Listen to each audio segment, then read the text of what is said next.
ഹേ hello, അപ്പം നമ്മുടെ vintage journal സപ്ലൈസിൻ്റെ detailed video ഇട്ടത്. അപ്പോൾ ഈ ഒരു വീഡിയോയിൽ ഞാൻ ഇതെല്ലാം എങ്ങനെ ഉണ്ടാക്കിയത്, എന്തൊക്കെ മെറ്റീരിയൽസാണ് യൂസ് ചെയ്തതെന്നൊക്കെയുള്ള ഡീറ്റെയിൽഡ് ആയിട്ട് പറയുന്നുണ്ട്. അപ്പോൾ ഈ ഒരു വീഡിയോ മാക്സിമം നിങ്ങൾ സ്കിപ്പ് ചെയ്യാണ്ട് കാണാൻ ശ്രമിക്കുക.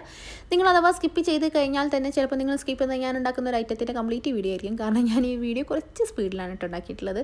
കാരണം ഈ വീഡിയോ ഒരുപാട് ലെങ്തി ആവണമെന്ന് വിചാരിച്ചിട്ട്. പക്ഷേ കാര്യങ്ങളൊക്കെ നിങ്ങൾക്ക് ഡീറ്റെയിൽഡ് ആയിട്ട് പറഞ്ഞു തരുന്നുണ്ട് കേട്ടോ. ഓക്കെ, അപ്പോൾ നമുക്ക് വീഡിയോയിലേക്ക് കിടക്കാം. അപ്പോൾ ഫസ്റ്റ് തന്നെ ഞാൻ ഉണ്ടാക്കുന്നത് കുറച്ച് ഫ്ലവേഴ്സ് ആൻഡ് ലീവ്സിൻ്റെ ഒരു പിക്ചറാണ് കേട്ടോ വരച്ചെടുക്കുന്നത്. അതായത് നമ്മൾ ഈ ജേർണലിംഗ് ഒക്കെ ചെയ്യുമ്പോൾ ഇതിൻ്റെ സൈഡിലൊക്കെ ആയിട്ട് ഇങ്ങനെ ഒട്ടിച്ചു കൊടുക്കില്ലേ, അതിൻ്റെയൊക്കെ ഒരു പിക്ചർ കേട്ടോ. അപ്പോൾ അത് വേണമെങ്കിൽ നിങ്ങൾക്ക് റെഫറൻസിന് വേണ്ടിയിട്ട് ഗൂഗിളിലൊക്കെ തപ്പിക്കഴിഞ്ഞാൽ നിങ്ങൾക്ക് കിട്ടും. പിന്നെ നെക്സ്റ്റ് ഞാൻ നമ്മുടെ വീക്ക് ഡേയ്സിൻ്റെ പേര് ഒന്ന് കേഴ്സീവ് ആക്കിയിട്ട് എഴുതിയെടുക്കുന്നുണ്ട്. അപ്പോൾ നിങ്ങൾക്ക് കേഴ്സീവിൽ എഴുതാൻ അറിയില്ല എന്നുണ്ടെങ്കിൽ കുഴപ്പമൊന്നുമില്ല, നിങ്ങളെ കൊണ്ട് പറ്റുന്ന രീതിയിൽ എഴുതിയാൽ മതി കേട്ടോ. ഒന്ന് ആക്കി കളറൊക്കെ കൊടുത്തിട്ട് നമുക്ക് സെറ്റാക്കി എടുക്കാം. നെക്സ്റ്റ് ഞാനിതാ ഒരു ക്യാപ്പ് വെച്ചിട്ട് ഇതുപോലെ കുറച്ച് സർക്കിൾസ് വരച്ചെടുക്കുന്നുണ്ട്. അതെന്തിനാന്ന് വെച്ചിട്ടുണ്ടെങ്കിൽ നമ്മൾ ജേർണലിൽ ചെയ്യുമ്പോൾ ഒരു ഡിഫറെൻറ്റ് കളേഴ്സിലുള്ള കുറച്ച് സർക്കിൾസൊക്കെ ഒട്ടിച്ചെടുക്കുന്ന കണ്ടില്ല, അതിന് വേണ്ടിയിട്ടാട്ടോ. പിന്നെ എന്നെക്കൊണ്ട് പറ്റുന്ന രീതിക്ക് ഞാൻ 2 ബട്ടർഫ്ലൈനെ വരച്ചെടുത്തിട്ടുണ്ട്. ഞാൻ ബട്ടർഫ്ലൈനെ വരയ്ക്കുന്നതിൽ ഇത്രയും വീക്കാന്നുള്ളത് എനിക്ക് ഇപ്പോഴാണ് മനസ്സിലായത്. ഞാൻ കുറേ മെനക്കെട്ടിട്ടാണ് അതൊന്ന് വരച്ചെടുത്തത്. ഓക്കെ, നെക്സ്റ്റ് ഞാൻ നമ്മുടെ സർക്കിൾസിനൊക്കെ കളർ കൊടുക്കുന്നുണ്ട്, നമ്മുടെ ഫ്ലവേഴ്സിന് കളർ കൊടുക്കുന്നുണ്ട്. നമ്മൾ എഴുതിയ വീക്ക് ഡേയ്സിന് ബട്ടർഫ്ലൈക്കൊക്കെ കളർ കൊടുത്തിട്ട് അന്ന് സെറ്റാക്കി വെച്ചിട്ടുണ്ട് കേട്ടോ.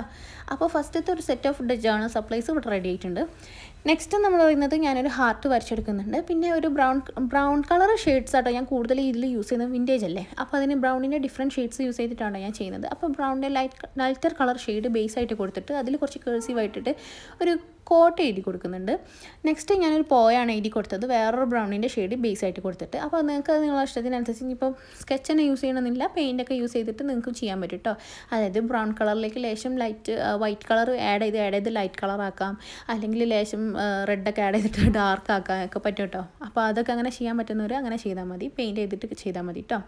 നെക്സ്റ്റ് നമ്മുടെ വിൻറ്റേജിൽ ജേർണലിങ്ങിന് ചെയ്യുന്നതിൽ ഒരു ഇമ്പോർട്ടൻ്റ് ആയിട്ടുള്ള ഒരു ഐറ്റമാണ് ഒരു പെൺകുട്ടി നിൽക്കുന്നത് അല്ലെങ്കിൽ ഇരിക്കുന്നതൊക്കെ നിങ്ങൾ കണ്ടിട്ടുണ്ടാവും ഈ വിൻറ്റേജ് ജേർണലിംഗ് ഒക്കെ ചെയ്യുമ്പോൾ. അപ്പോൾ ആ ഒരു ഐറ്റം ഉണ്ടാക്കാനുള്ള ശ്രമമാണ്. അപ്പോൾ സംഭവം വലിയ കുഴപ്പമില്ല എന്ന് വിചാരിക്കാം, കാരണം ഞാൻ ചിത്രം വരയ്ക്കാൻ അത്ര വലിയ എക്സ്പേർട്ടൊന്നുമില്ല. അപ്പോൾ എന്നെ കൊണ്ട് പറ്റുന്ന ലെവലിലാണ് ഞാൻ അവിടെ വരച്ചെടുക്കുന്നത്. അപ്പോൾ ഞാൻ 2 പിക്ചറാണ് ഇവിടെ വരച്ചെടുത്തത്. ഒന്ന് ഓൾറെഡി ഞാൻ ഇതിൻ്റെ മുന്നേ ട്രൈ ചെയ്തിട്ടുണ്ട്. അപ്പോൾ ഫേസിൽ ഐസ് നോസ് അങ്ങനത്തെ പരിപാടികളൊന്നും വരച്ചെടുക്കുന്നില്ല, കാരണം ഞാൻ അതൊക്കെ വരച്ചിട്ടുണ്ടെങ്കിൽ ഭയങ്കര കോമഡി ആയിപ്പോവും. അപ്പോൾ അതുകൊണ്ട് അതൊന്നും ഇല്ലാണ്ട് കേട്ടോ ഞാൻ വരച്ചെടുക്കുന്നത്. അപ്പോൾ ഇത് കുഴപ്പമില്ല എന്ന് വിചാരിക്കുന്നു. അപ്പോൾ നിങ്ങൾ അതിനെ പറ്റിയിട്ടുള്ള അഭിപ്രായങ്ങളൊന്ന് കമൻറ്റ് ചെയ്യാം കേട്ടോ. അപ്പോൾ നെക്സ്റ്റ് ഞാൻ ഉണ്ടാക്കിയെടുക്കുന്നത് ഒരു വിൻഡോ, അതായത് അതൊന്നും നിങ്ങൾ കണ്ടിട്ടുണ്ടാവും ജേർണലിൽ, ഒരു വിൻഡോ വരച്ചിട്ട് അതിൻ്റെ ഉള്ളിൽ ഒരു പാറ്റേൺ പേപ്പറൊക്കെ വെച്ചിട്ട് ചെയ്യുന്ന. അപ്പോൾ ആ റൈറ്റായിട്ട് ഉണ്ടാക്കിയെടുത്ത് നെക്സ്റ്റ് ഇയർ ഉണ്ടാക്കുന്നത് എന്ന് പറയുന്നത് നമ്മുടെ ഫ്രെയിം, അതായത് വിൻറ്റേജ് ഫ്രെയിം. അതും നിങ്ങൾ ഈ ജേർണലിൽ ചെയ്യുന്ന വീഡിയോയിൽ കണ്ടിട്ടുണ്ടാവും. അപ്പോൾ അത് ഉണ്ടാക്കാണ്ട് അത് ഭയങ്കര സിമ്പിളാണ്. ഒരു പേപ്പർ എടുക്കുക, 4 ആയിട്ട് മടക്കുക, എന്നിട്ട് ഒരു സൈഡിൽ ഇതുപോലൊരു ചിത്രം വരച്ചെടുക്കുക. അപ്പോൾ അത് നിവർത്തുമ്പോൾ 4 സൈഡിലും ഈ ഒരു ഇതേ പാറ്റേൺ വന്നിട്ടുണ്ടാവും കേട്ടോ. അപ്പോൾ ഭയങ്കര സിമ്പിളായിട്ട് നമുക്ക് ഈ ഫ്രെയിം ഉണ്ടാക്കാൻ പറ്റും. അപ്പോൾ അതൊക്കെ നിങ്ങൾക്ക് ട്രൈ ചെയ്തൊക്കെ ഡിഫറെൻറ്റ് ഡിസൈന് കൊടുത്തിട്ട് നിങ്ങൾക്ക് ഡിഫറെൻറ്റ് ഷേപ്പിലും ഈ ഫ്രെയിം ഉണ്ടാക്കിയെടുക്കാൻ പറ്റും. അപ്പോൾ നമ്മൾ ഉണ്ടാക്കിയിട്ടുള്ള വിൻറ്റേജ് ജേർണൽ സപ്ലൈസ് കംപ്ലീറ്റ് ഒന്ന് നമ്മളത് നിരത്തി വെക്കുന്നുണ്ട്.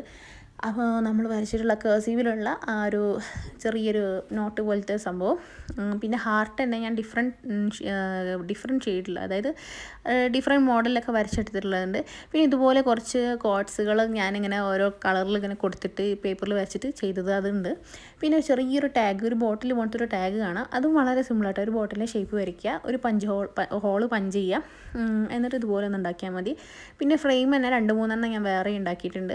നമ്മളുണ്ടാക്കിയ ബട്ടർഫ്ലൈ ഉണ്ട്. പിന്നെ ഞാൻ ഉണ്ടാക്കിയ പെൺകുട്ടി കണ്ടില്ല, ആ ഫസ്റ്റിൽ ഉണ്ടാക്കിയ പെൺകുട്ടിക്ക് ഞാൻ കണ്ണും മുക്കൊക്കെ വരച്ചാൽ ഭയങ്കര വൃത്തികേടായി. പിന്നെ ലാസ്റ്റ് ഈ കാണിക്കുന്ന ഒരു ഐറ്റം എന്ന് പറയുന്നത് ഞാൻ വാങ്ങിയിട്ടുള്ള ഒരു സെക്കൻഡ് ഹാൻഡ് ബുക്ക് സ്റ്റോറിൽ നിന്ന് വാങ്ങിയിട്ടുള്ള ഒരു ബുക്കിൻ്റെ പേജസ് ആട്ടോ. അത് ഇങ്ങനത്തെ ബ്രൗൺ കളർ ആയപ്പോൾ അതും കൂടെ ഞാൻ ഇതിലേക്ക് വെച്ചതാട്ടോ. അപ്പോൾ ഇതിലുള്ള ഭൂരിഭാഗം ഐറ്റംസ് നമ്മൾ ഉണ്ടാക്കി കഴിഞ്ഞതാണ് കേട്ടോ. അപ്പോൾ ഇത് ബാക്കിയുള്ളതൊക്കെ പിന്നെ വാഷി ടേപ്പാണ് എക്സ്ട്രാ ആയിട്ടുള്ളത്. അത് പിന്നെ നിങ്ങൾ ഒരുപാട് വീഡിയോയിൽ കണ്ടിട്ടുണ്ട്, അതാണ് ഉണ്ടാക്കാത്തത്. അപ്പോൾ ഈ ഒരു വീഡിയോ ഇഷ്ടമായി ലൈക്ക് ചെയ്യുക, നമ്മുടെ ചാനൽ സബ്സ്ക്രൈബ് ചെയ്യുക, അഭിപ്രായങ്ങൾ കമൻറ്റ് ചെയ്യുക.